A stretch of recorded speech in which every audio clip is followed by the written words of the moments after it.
Hello, I'm Dr. Malescu. I am assistant professor at Daytona State College teaching anatomy and physiology as well as biology. I also am a yoga teacher and a Pilates teacher, and I do that on the side. It's my passion.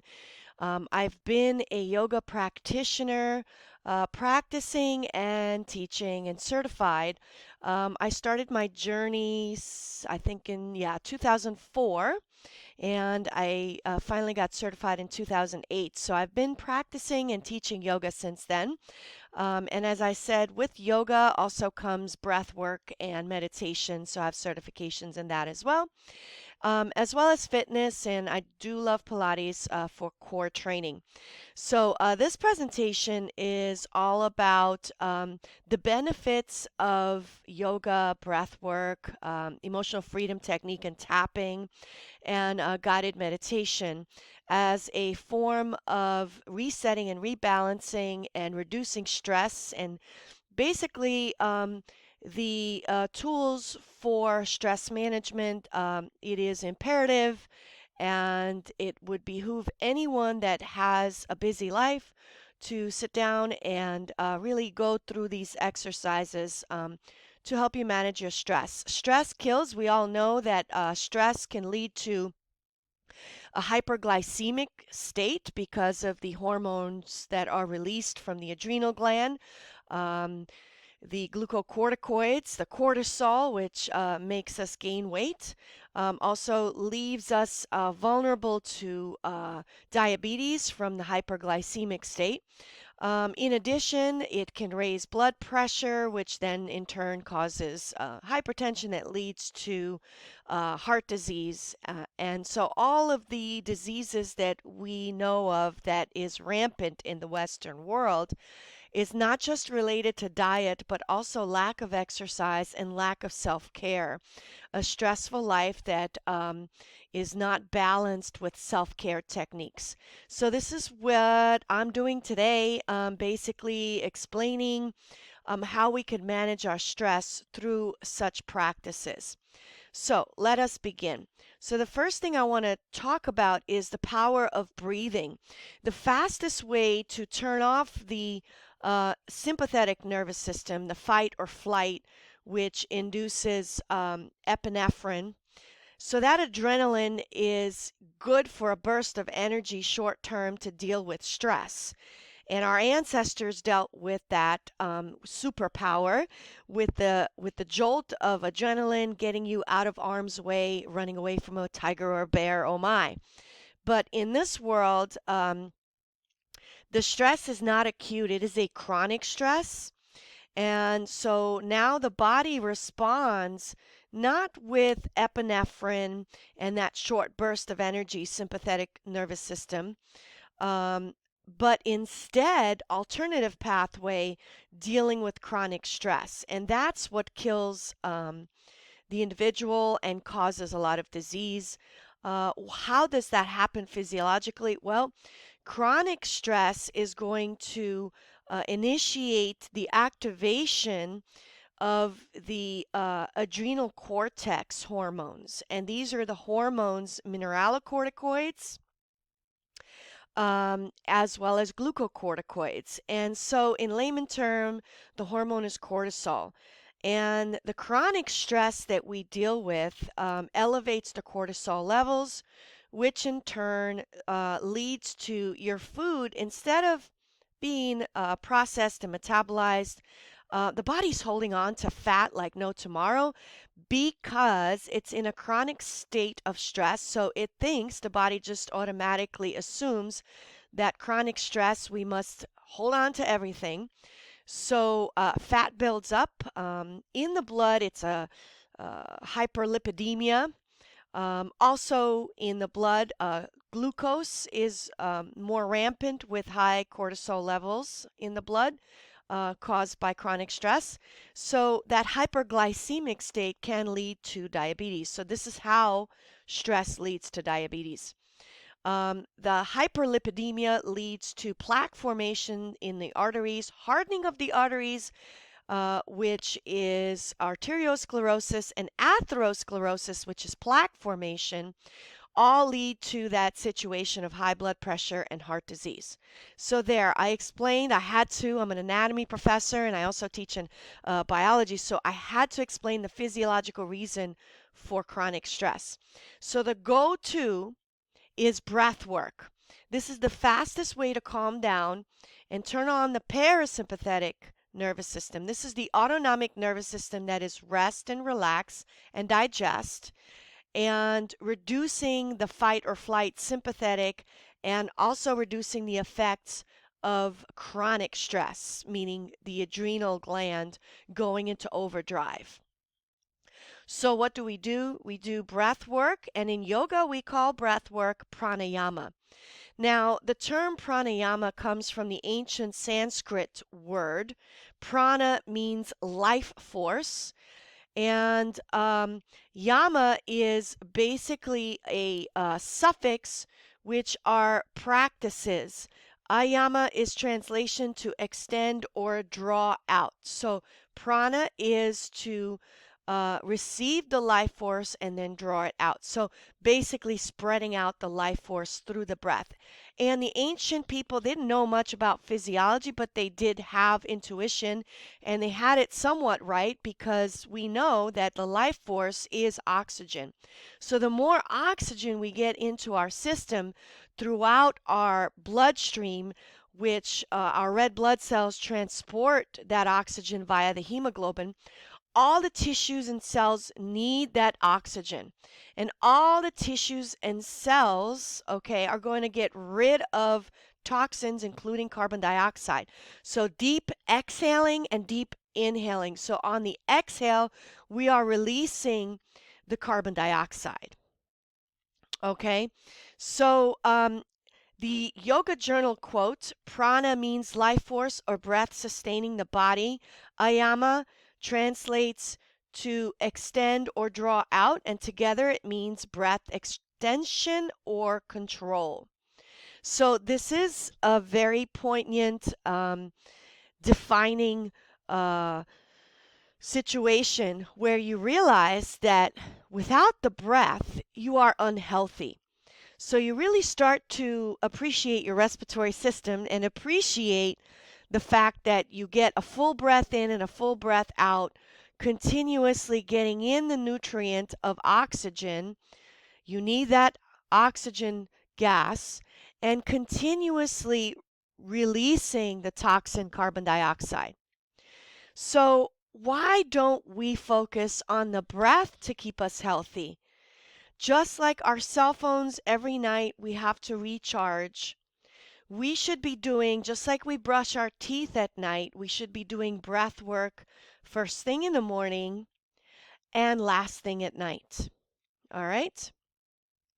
So, in this session, I have outlined a presentation that describes what a 60-minute or an hour and 15-minute, typically I can cut it down to a 1 hour restorative yoga class.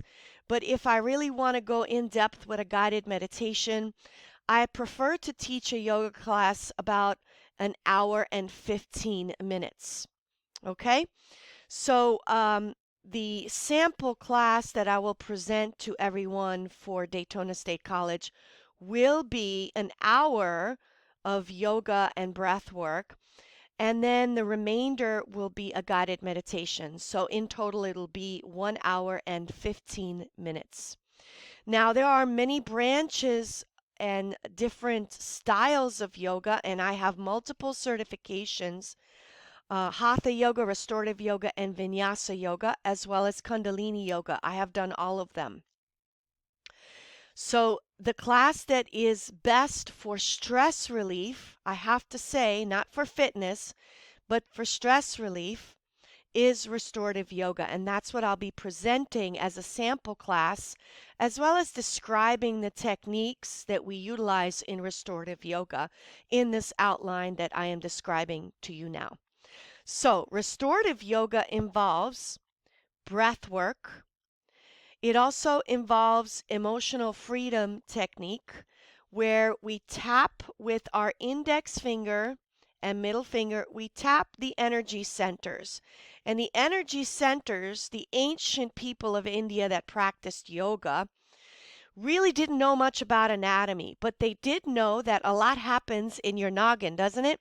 So, our pituitary gland, if we tap right here by our forehead, in the ancient technique of yoga, this is called the third eye.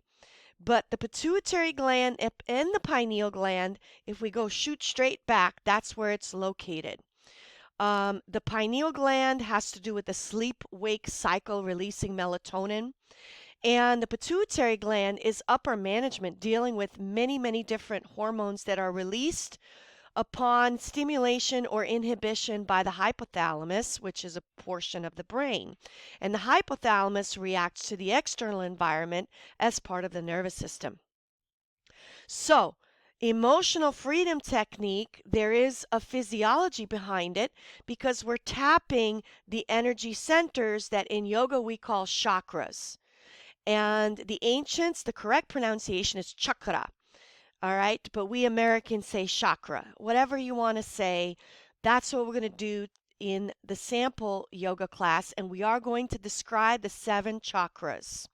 So the crown, in terms of yoga, this is the crown chakra, and we tap here. The third eye, and then so on and so forth. When I get to that image, I will describe what the chakras do. An emotional freedom technique alongside tapping with affirmations. So I am peaceful, I am calm, I am peaceful, I am calm. Repeating it 3 times is going to reset subconsciously in your brain, and your neural pathways will fire up a different um, neural pathway rather than the habitual negative thinking or fear-based thinking. We try to reset our thinking. So it's all in the mindset. That's what we're working. It's behavioral modification at its best when we are doing yoga. Now, the remainder of the class, we will be doing stretches laying down as well as seated restorative yoga. You will definitely not be burning calories. It's more about reducing stress. It's an inward practice. It's all about breath and movement. So as we inhale, we expand and stretch, and as we exhale, we return to the original position. So that's what a restorative yoga session is involved with. Your body will truly thank you for it. The breath work, here are the 8 techniques that I'll be describing. I won't have time in the sample class to do absolutely all of them, but I will highlight the best ones. I will be doing the 6-3-6-3 breath, the 7-4-7-4 breath, the lion's breath. And of course, when I'm teaching yoga, as we do the yoga postures, I will be describing when to inhale and when to exhale. The alternate nostril breathing, which is called Nadi Shodhana, again, ancient Sanskrit language. And this language is not even existent, just like Aramaic is the ancient dead language of the Middle East, which is what Jesus spoke. The ancient Hindu religion and the ancient practice of yoga started out with the monks in these monasteries practicing yoga and practicing their Hindu religion. Okay? In the West, we have separated the Hindu religion and we only use the practice for health and wellness in terms of physical and mental well-being. And that's what we will be describing. So, Nadi Shodhana is the term for alternate nostril breathing. We will go over that technique today. Kabalabhati is breath of fire. I will not be doing breath of fire in a restorative yoga class because we are trying to diminish the energy and reduce the stimuli And breath of fire does the exact opposite. Breath of fire is what you want to do in the morning to wake you up, in the morning to increase metabolism and get your abdominal movement going so that you initiate bowel movements, contracting quickly and snapping your abdominal muscles. And that's going to initiate your regularity. So it's great for someone who is constipated or has gas.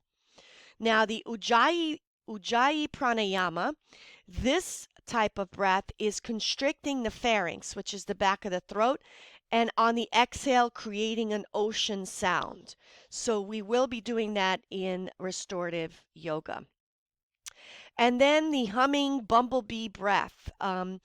Shortened term is bumblebee breath. It's basically closing your eyes with your four fingers and placing your thumbs in your ear canal so that you remove all external stimuli. You inhale deeply, and as you exhale, you close your mouth, lips are tight and sealed, tongue at the roof of the mouth, and you hum. And you hear that humming sound. That's all you hear, and your eyes are closed. And it's supposed to be very soothing. It is going to, again, initiate the parasympathetic nervous system. So now let's move into the details of these 8 pranayama techniques. Pranayama meaning breath exercises. So I'm probably going to move back a little bit so you can see my breath. So what I want you to do is take your hand to the abdomen, one hand to the abdomen, and one hand to the heart. And as you inhale, you want to inflate the belly out. So I'm going to go in profile, inflate the belly out, expand as you inhale all the way into the chest, open up the rib cage, open up the chest anteriorly, and lift up the breath all the way up to your clavicles. Hold at the top for 3 seconds. 3, 2, 1, and then exhale for a count of 6. So that's deep diaphragmatic breathing. Now, who else can benefit from diaphragmatic breathing? Well, opera singers, when they sing from the diaphragm. They don't sing like pop singers from the throat. It's a very deep sound, and it starts all the way down through that deep diaphragmatic breath to project that voice out, to really reach that high pitch or that baritone. So, also, athletes will do deep diaphragmatic breathing. Okay, swimmers are very familiar with it. Dancers and gymnasts, absolutely, to maintain their endurance and strength during a routine. Now, when you get more advanced, you can get to the 7-4-7-4 diaphragmatic breathing. Now, this technique, I wouldn't say to start right off the bat, okay? You might feel a little bit dizzy because you're not used to getting all this oxygen and releasing the carbon dioxide. So it is a body adjustment, okay? But once you've practiced a little bit the 6-3-6-3 breath, I guarantee that you will enjoy it and it'll be good for you. And basically it's the same thing. Let me stand up and let's show you. So take one hand to the, let me lift this up so you can see me. Take one hand to the chest and one hand to the solar plexus. Okay? So let me back up so make sure you can see me. All right, so now I'm going to inhale and expand the belly out. I want to feel that palm rise up, and then I want to feel the palm in the chest rise up and out anteriorly. Okay, and then I want to see the rib cage expand, and I want to feel that breath coming up to the clavicles. All right, here we go. Inhale for a count of 7. Hold 4, 3, 2, 1. Exhale through the nose for a count of 7.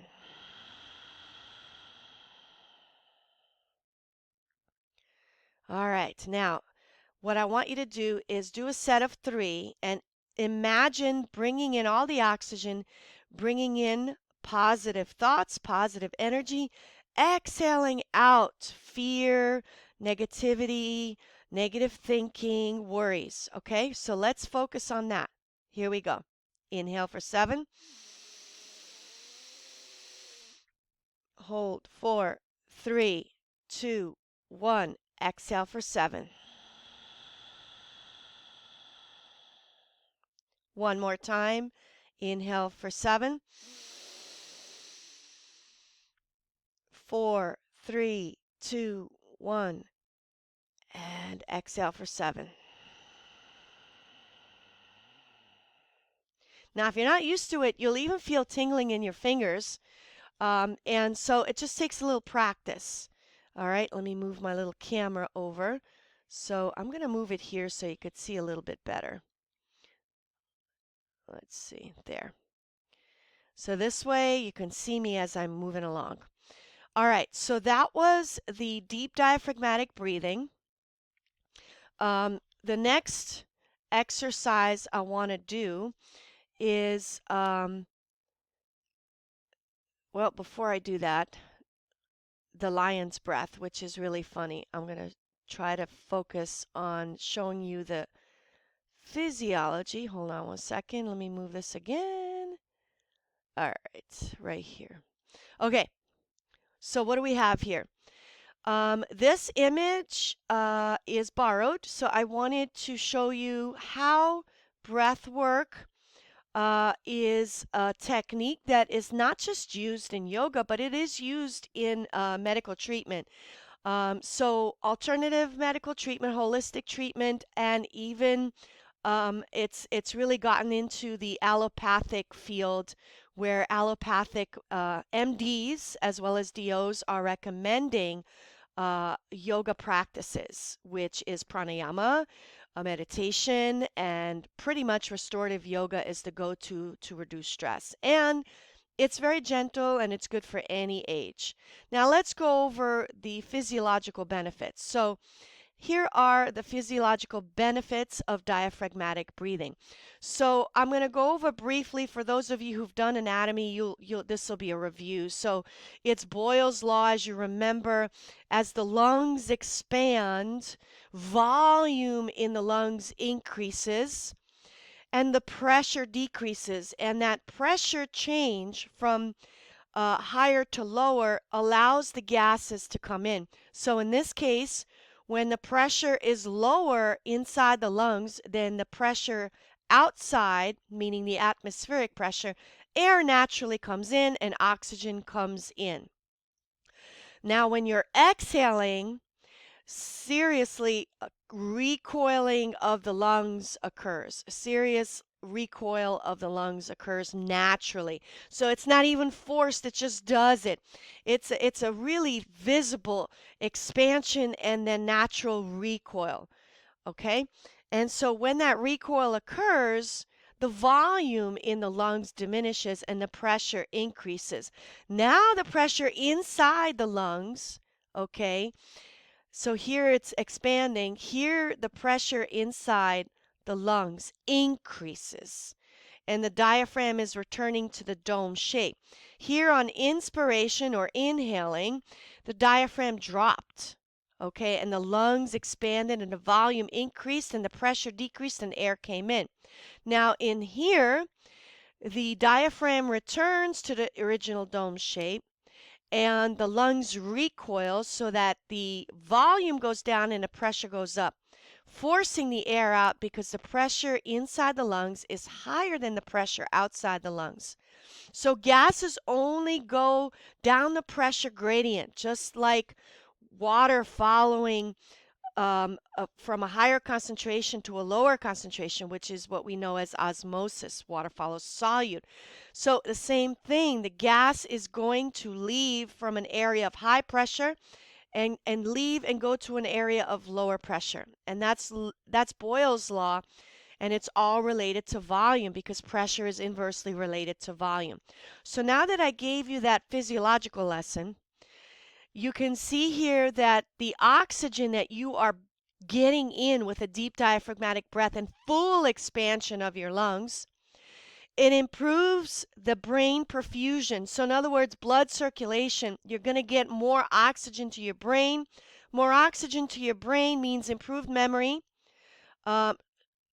basically mental clarity, no fuzzy brain or or a fog, brain fog, as people call it. It activates, as I said over and over again since the beginning of this lecture, the parasympathetic nervous system. It improves your memory, obviously, because you've got more oxygen. So when the neurons are firing and we're creating a neural pathway that is committed to memory, you're going to be able to recall that a lot easier. So if you're studying, you should be practicing pranayama. Okay, breath exercises, very important. It helps with concentration. All right. So in this world where we're getting bombarded with emails and email alerts and social media alert and news and music and everything is coming at us, bombarding us. The best thing that you could do for yourself is work yourself inward with breath work, yoga, and meditation. So, with this breath work, as you can see, oxygen is going to improve your concentration, your mental acuity, improve even your quality of sleep. How about that?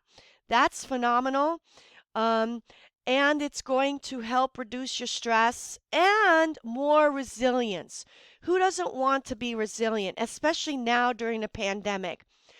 At some point you got to develop thick skin. And the armor the tools and the armor that I'm giving you, this is the weapon to become resilient and to be a warrior, a peaceful warrior, and resist against negativity from other people, negative social media, the news that's constantly bombarding you with all the, oh my God, whoa and whoa, how bad things are. This is where you really need to focus on self-care, breath work. So, the breathing is going to elevate your mood because it's going to increase the endorphins. There are neurotransmitters and hormones that are going to regulate your mood. And of course, it is going to, I can't say it's going to solve emotional problems because these are deep-seated that you need to do your work. Okay, you need to do your shadow work, you need to do your therapy.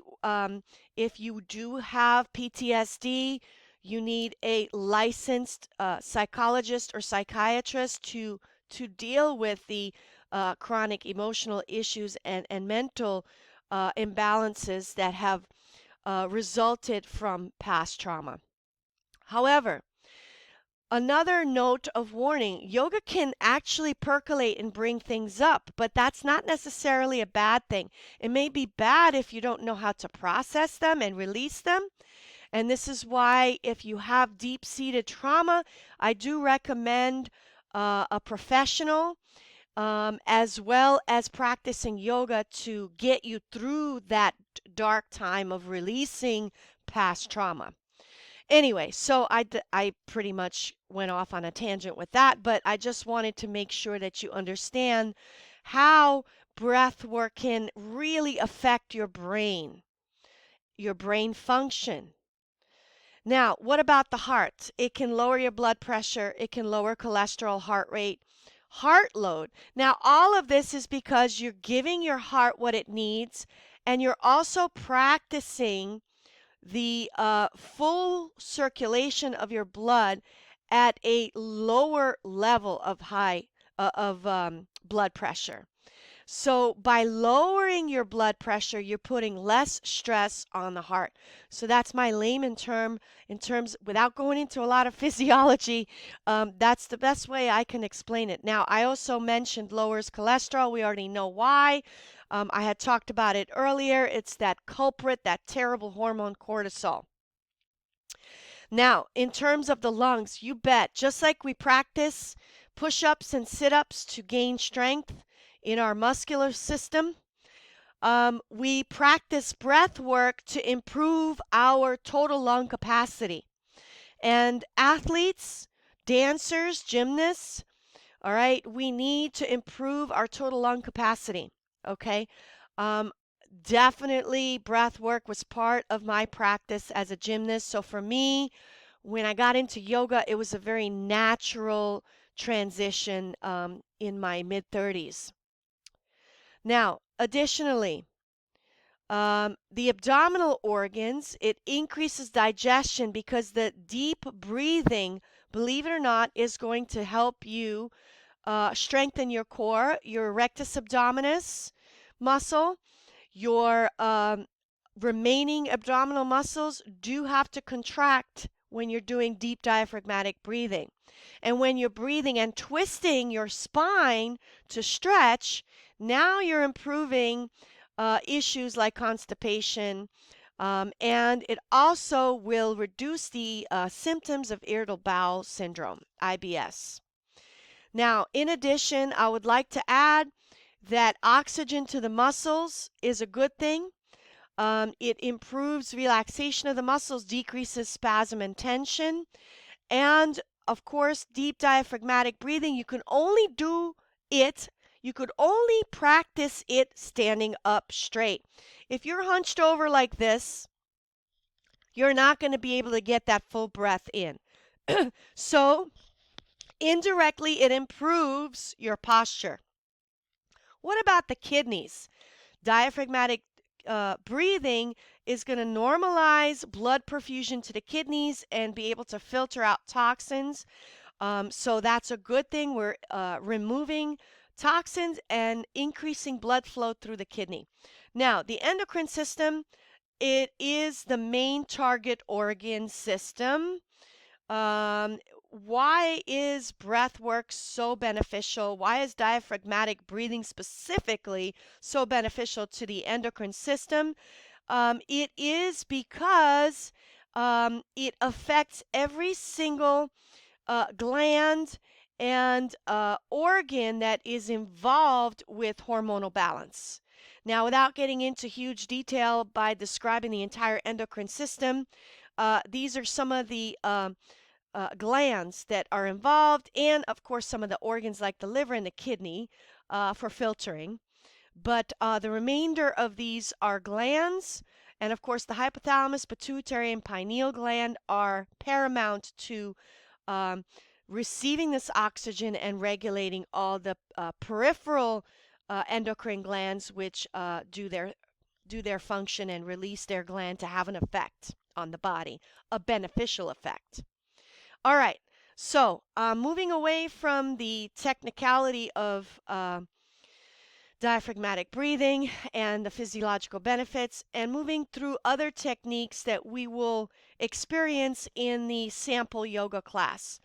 So the lion's breath is you do it with your hands and knees on the mat. You can cross your legs behind you, and I'm going to show you just from this thumbnail that I have, because it looks really silly, and this is just an image. But basically, if you have a tension headache, if you have eye strain from the computer, if you have like tension in the neck, jaw, TMJ, this is a good exercise to do to stretch the muscles of the face. Okay? And I know it looks silly, and I don't often do it in class unless you really get to know me, because people freak out. They're like, what the heck is she doing? So the Sanskrit term is Simhasana. Simhasana Pranayama, or otherwise known as lion's breath. So here we go. And if you want, you could really even stretch out your hands, which kind of represent your paws of the lion. But typically, people just stay on their knees on the mat, cross the feet at the ankles behind them, repeat a repetition, and then switch maybe 5-10 reps, and then switch and switch feet and do another 5 to 10 reps on the other side. When you get more advanced, it's pretty much 15 to 20. But as a beginner, I would recommend 4 to 6, but the average being between 5 and 7. So again, it's up to what your body needs. And if you feel like, well, I've had enough of this after 3, and your muscles feel stretched out in the face, and you don't feel as tense, and you feel like you released all your stress, then by all means just do 3. All right, so here's how I'm going to do it. I'm going to visualize everything that has bothered me. Like this morning, somebody cut me off, and that really bothered me. All right, I Didn't yell or anything, but I was frustrated. So that energy kind of simmered into my well-being. So I'm going to release that now. Okay? So here's how I do it. You're going to inhale in through the nose, and as you exhale, you make a big, huge ha sound. Ha, and stick out your tongue and stretch your face.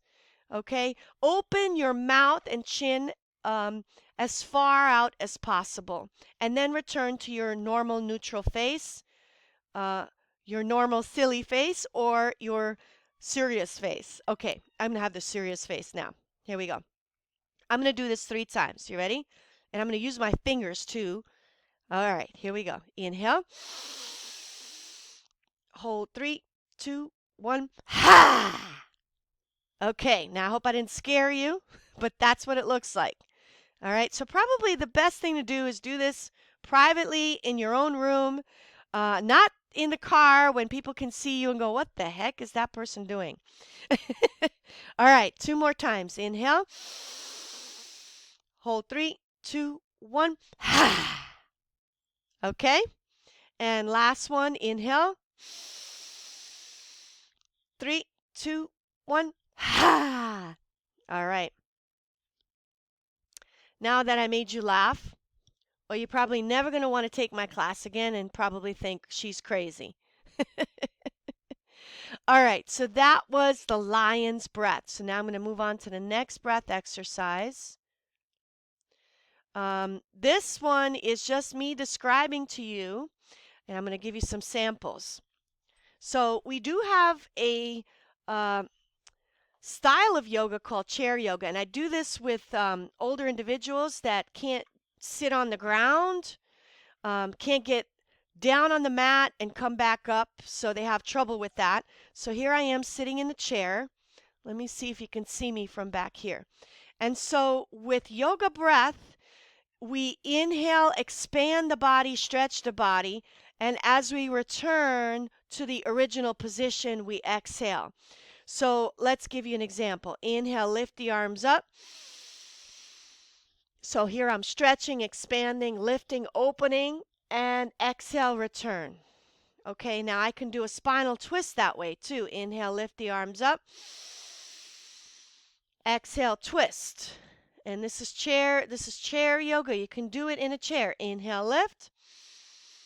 Let's say you don't want to get up because you're really busy at the desk doing homework and you just want to stretch your back. Spinal twist. Inhale, lift. Exhale, twist. Inhale, lift. Exhale, twist. Good. And remember, when you contract something, then you are exhaling. When you expand a part of your body or a limb, then you inhale. Okay? So the typical example I have is you're sitting here in the chair, so chair pose. Inhale, lift and stand up, arms up. Exhale, return to the original position, sitting. Inhale, lift. Stretch the body, stretch, stretch, stretch. Exhale, return.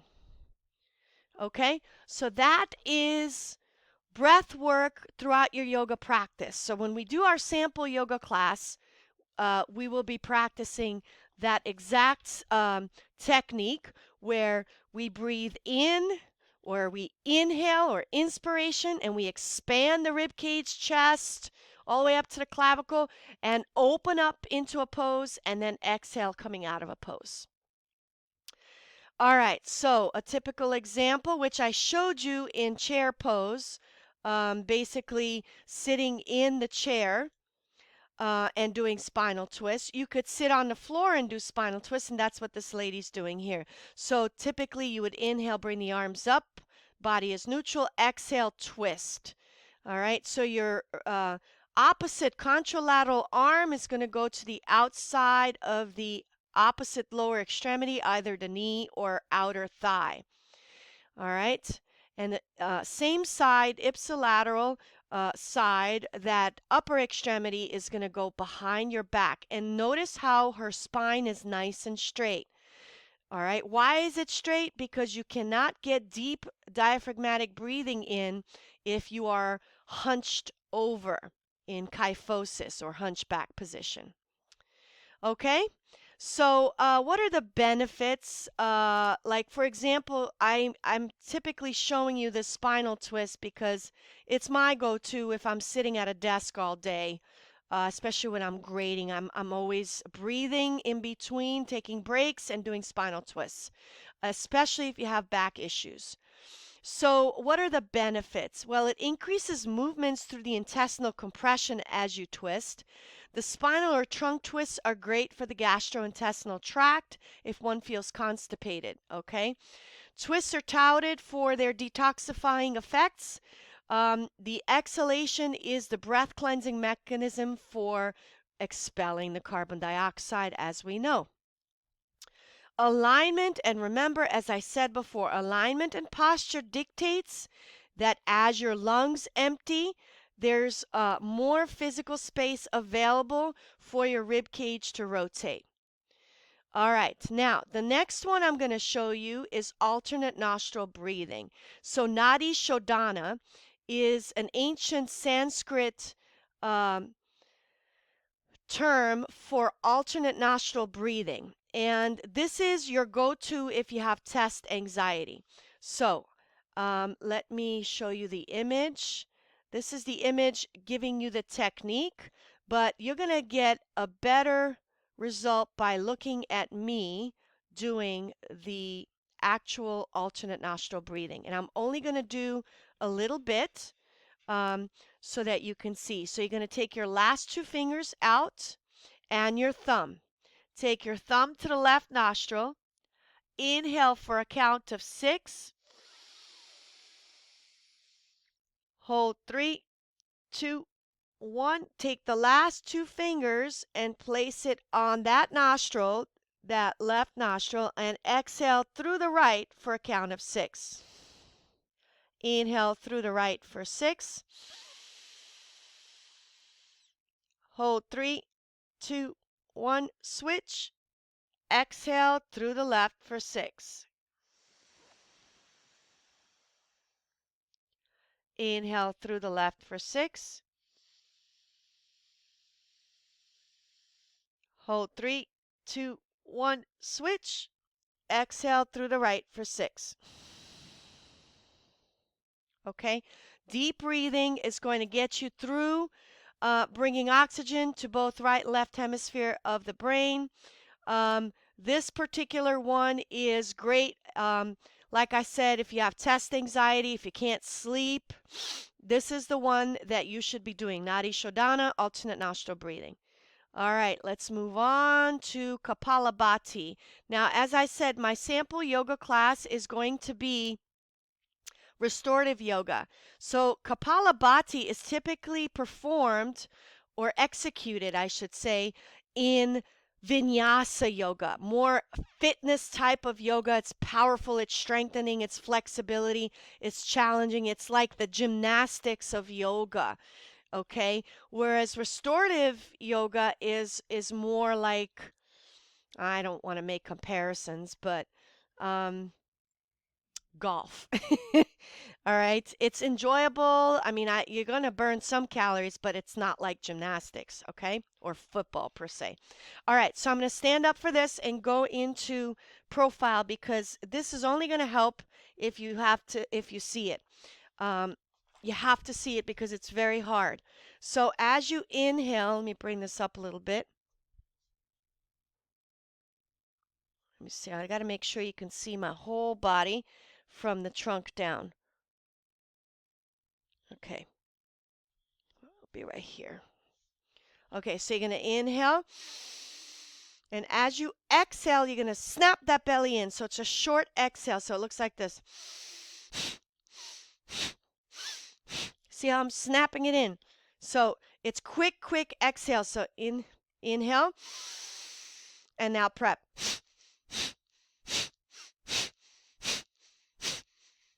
So it's an active exhale, passive inhale. So as you snap your belly in, as you can see here, you snap your abdomen in, you're exhaling. Passively, you're inhaling and the belly comes out. Actively exhaling and bringing the abdominal muscles in. So place your left hand to the chest, Right hand to the belly. So now normal breath. And now snap.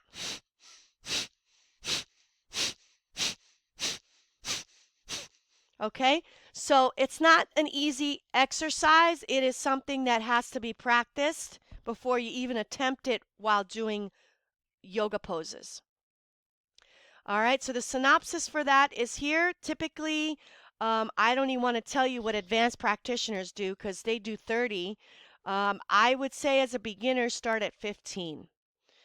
All right, now here's why I don't often teach this, and I'll tell you why. First of all, I have my own medical yoga practice that I see clients that have been patients, chronic patients with chronic medical issues. Okay? And I will not be doing Kapalabhati for most of these individuals. Kapalabhati or breath of fire is great if you are a young, healthy individual that wants to practice like Vinyasa yoga or Ashtanga yoga. And of course, here's what you want to do. You want to avoid this exercise if you're pregnant. Why would you want to snap your abdomen, right? Or if you have high blood pressure, heart condition, migraine, epilepsy. Lots of people have these conditions, so I just avoid it. But for the sake of being complete in a breath exercise series, I wanted to show you all the techniques that are out there. Now, the last one is Ujjayi Pranayama. Actually, I lied. There's one more after this. Ujjayi Pranayama. So this is called the victorious breath or ocean breath. So this is really easy. Let me show you what it looks like. And you're probably going to hear it through my little speaker here. As you inhale deeply, count of 6. Now, as you exhale, constrict the back of the throat, and it sounds like the ocean as you exhale. If you constrict the back of your throat and make that sound, that ocean sound. So watch what I do. Hold on. Excuse me. Here I go.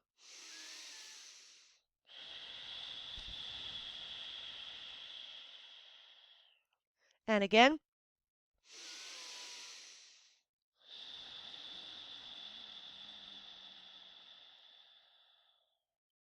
All right, so that's Ujjayi breath. All right, now the last one that I'm going to show you is Brahmari Pranayama. So Brahmari Pranayama is humming bee breath, otherwise known as bumblebee humming breath.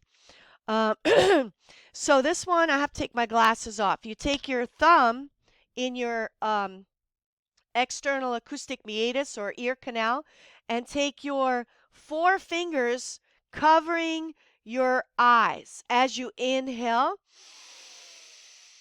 Now say the letter M or hum as you exhale, and that's all you're going to hear as you exhale. So inhale.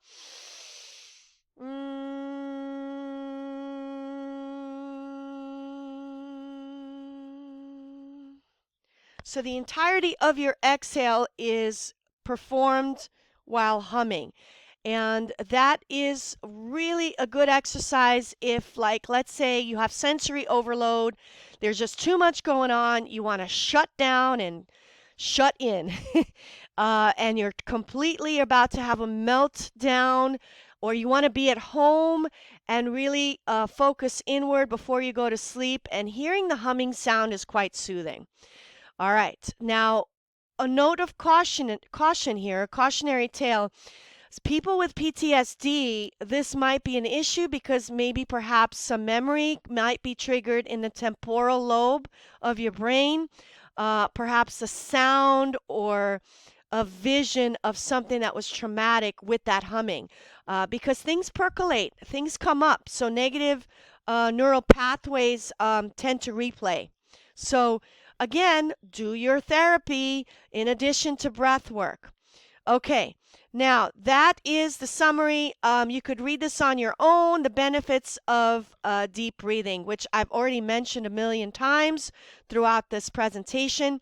But I would like to end my breath work presentation on talking about a 2016 study that for the first time showed that the rhythm of our breath generates electrical activity in the brain. and that it influences how well we can remember. So researchers think that nasal inhalation, which is what I'm teaching, in through the nose, out through the nose, unless otherwise directed, provides greater electrical activity in the amygdala, the brain's emotional epicenter, which enhances recall of fearful stimuli. So this is not necessarily a bad thing. It's how we can process this memory or neural pathway and decide to release it, process and release. So this is why it is very therapeutic, processing and releasing the emotional trauma via breath work. And this is why a lot of psychologists, psychotherapists, and behavioral modification therapists will use breath work. So inhaling is also linked to greater activity in the hippocampus of the brain, which is the seat of your memory. So this is huge information coming out. And controlled breathing will improve your immune system. Who doesn't want that right now during this COVID-19 pandemic? And of course, believe it or not, all the abdominal moving, the diaphragmatic breath, moving the abdomen, guess what? You're moving your core, you're strengthening your core, and you're focusing and increasing your solar plexus muscles, improving metabolism, digestion, and therefore improving energy levels, especially because of the hormones that are released and the endorphins, which are also neurotransmitters that are released, the happy pill, the natural happy chemical within your brain that switches over from stress and distress to rest and relax. For further study, please go to this article and read more on the physiological benefits of breathing. I can go on and on for hours talking about this. As you know, I'm very passionate about it. Now, the last topic that is fairly technical is emotional freedom technique, which has a checkered history because in the 1970s, people just did it willy-nilly and really didn't have any science behind it. So a lot of the hippies and the New Agers did it, but didn't find any good results with it. It may or may not work. So more recently, EFT has been combined with affirmations. And so the affirmations actually trigger a mindset, and also the affirmations on energy centers will trigger a shift. So what are these energy centers? I promised that I would talk to you about it. It is the 7 chakras, these energy centers. This is ancient knowledge. And obviously, our current medical system now knows that in the crown chakra, all right, we have our cerebral hemispheres, the frontal lobe, that is the seat of your intelligence, the seat of critical thinking, and the seat of your morality. Your third eye corresponds to your pituitary gland, the hypothalamus, pineal gland. Your throat represents the metabolism from your thyroid gland. The heart chakra, oh my gosh, so much energy. Think about it, electrical activity of the heart. So the heart chakra, if we tap that area, okay? We have the lungs there that give you life. So the heart chakra is central and pivotal in terms of energy. The solar plexus, what do we have in the solar plexus? Digestion going on, right? We have the pancreas, retroperitoneally behind the stomach. We have the liver here and the spleen here. So solar plexus chakra is extremely important. Sacral chakra, now this image is a little bit distorted. It should be a little bit below the belly button. So it would influence, the energy center influences the whole pelvic cavity region and all the urogenital system. And then, of course, the root chakra is basically your root, your lower extremity and your hips, which ground you to Mother Earth. And see, the ancients already understood, even though they didn't know anatomy, they understood the important parts of our body. So this is what we tap. We tap the crown, we tap the third eye, okay? And then I also tap underneath the eyes, the upper lip and the lower lip to really accentuate the whole head. the throat, the heart, the solar plexus. We find the belly button, go 2 fingers below, tap the sacral chakra, and then I typically tap my hips or pelvis, or if you're comfortable and you're by yourself, tap your pubic bone, whatever works. Okay, and when you're tapping, you say the affirmation 3 times. I am peaceful, I am calm. I am peaceful, I am calm. I am peaceful, I am calm. So that's the technique that we use. Now, I just gave a random affirmation, but you could choose your own. So feel free to read on your own more about the benefits of EFT. These are the directions. And as I said, chakra in Sanskrit means wheel, and it refers to the energy points in your body. These energy centers correspond to bundles of nerves, major organs, and areas of energetic body that affects our emotional and physical well-being. All right, so to wrap things up, the 10 signs that you need restorative yoga. You have a hard time falling asleep at night. You need yoga. Any sudden movements send a wave of pain through your body. Perhaps you haven't been moving and you feel stiff. You feel tired all the time, even when you wake up in the morning. You have road rage that's a little bit out of control lately. You cannot turn your noisy brain off no matter what you're doing. You feel distracted. You're tired of all the drama that life brings you. You have an injury that you still push through, but it seems to not heal, chronic tendonitis. You want a little less chaos in your life. You can't stop multitasking when you really shouldn't even be doing it.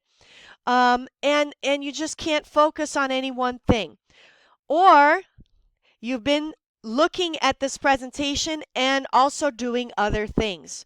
So I'm sure that some of you, this is a long presentation, have already checked your smartphone while doing this, haven't you?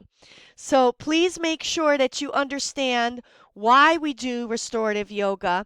It is basically the practice of not doing anything. It is resetting and rebalancing the body, the mind, and the soul. Now, the icing on the cake at the end of our practice is called Yoga Nidra. So Yoga Nidra is basically a guided meditation, but we call it Yoga Nidra because we're laying down on the yoga mat. And Yoga Nidra is going to slow down your mind to the level of turning off the fight or flight and turning on the parasympathetic nervous system. And what is the difference between Yoga Nidra and guided meditation? Not much. Only the fact that with guided meditation, you can remain seated or sitting cross-legged on the ground.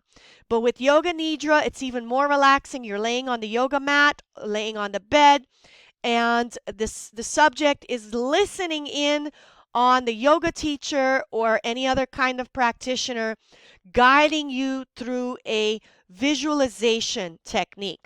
So what happens with the brain waves is we slow down and we go even deeper into either alpha or theta, and we go away from beta. Beta is the alert brain, and we move into a slower alpha wave and even slower theta wave, producing a relaxation that is equivalent to a nap. And it's only 10 minutes. Sometimes it's 5 minutes. An extended one could be as long as 15 minutes to 45 minutes. So examples could be guided meditation to a lake in the mountains, guided beach meditation, guided meditation in a forest, or a crystal cave. So here you can see a woman being guided into an area, visualization to the mountains and on a lake. Okay, so this is a beautiful vision, and this is what we'll be practicing in the sample yoga class. So that's it. In conclusion, if you enjoyed this presentation, I would like for you to join me next Wednesday, December 9th at 6 p.m. De-stress before the test as we're moving through our final exams this week, next week, and finishing up our semester at Daytona State College. So here's the email if you want to receive any supplies. And here is the link, and I will provide this for you so that you can link in Microsoft Teams because we are practicing yoga safely virtually. All right? I do hope you enjoyed this practice. This presentation, and hope that you will join me in the practice next week. If you would like to subscribe to my channel, this is my channel. And always remember that energy is the currency of life. And how do we gain energy? Breath is life. I hope to see you virtually, feeling and healing. Take care, everyone. Bye.